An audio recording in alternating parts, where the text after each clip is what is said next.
bravo, merci encore d'être venu par milliers ce matin dans les rues de Nouméa. Merci.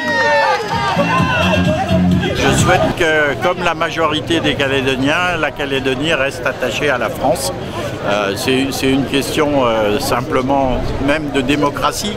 On sait qu'aujourd'hui, la balance entre les indépendantistes et les anti-indépendantistes, elle est de 40-60.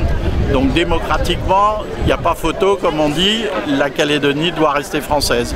Et donc on vient le faire savoir de façon tout à fait tranquille. Le panneau que je porte là, c'est pour signaler quand même que dans ce pays, il y a des choses absolument anormales. Vous avez 23 000 personnes ici qui sont des Français, qui vivent sur un territoire français et qui n'ont pas le droit de vote pour les élections locales. C'est scandaleux. Je veux rester toujours française. Voilà. Je suis de nationalité française. Mais je suis kanak. Et je suis une Ponériois.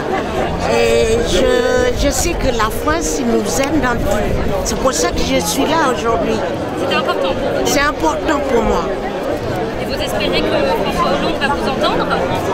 Ben oui, d'après ce que s'il reçoit les messages que nous venons de faire aujourd'hui pour rester au sein de la République française, ben je suis d'accord s'il nous accepte. Vous vous mettiez bien comme il faut derrière le cortège, juste après on longe toute la rue. C'était important pour nous de marquer notre présence, la présence de ceux qui veulent le maintien de la Nouvelle-Calédonie à la France aujourd'hui, parce qu'on n'aura pas souvent l'occasion, d'ici la fin du mandat et d'ici la sortie de l'accord de Nouméa, de montrer que les Calédoniens, non seulement majoritairement veulent rester français, mais qu'en plus ils sont capables de se mobiliser pour ça.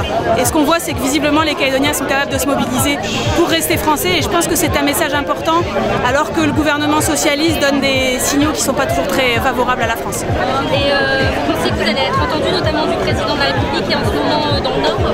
On espère, je crois qu'il va revenir à la fin de la mobilisation, donc il verra sans doute par les airs la mobilisation bleu-blanc-rouge, et je pense que c'est un message fort qu'on voulait faire passer. C'est souvent la majorité silencieuse, celle qu'on n'entend pas. On entend l'UC qui boycotte, qui menace, etc. Cette majorité silencieuse, on l'entend jamais. Là, aujourd'hui, elle est présente, elle est là, elle sait se faire entendre, et c'est important.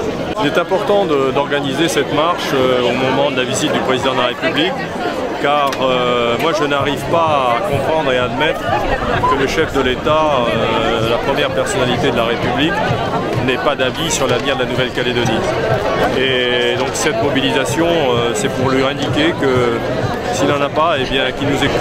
Je ne peux pas admettre que le premier responsable de l'État n'ait pas d'avis.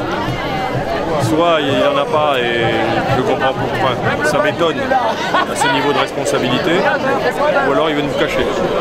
Je privilégie cette deuxième alternative. Majorité silencieuse, vous êtes là!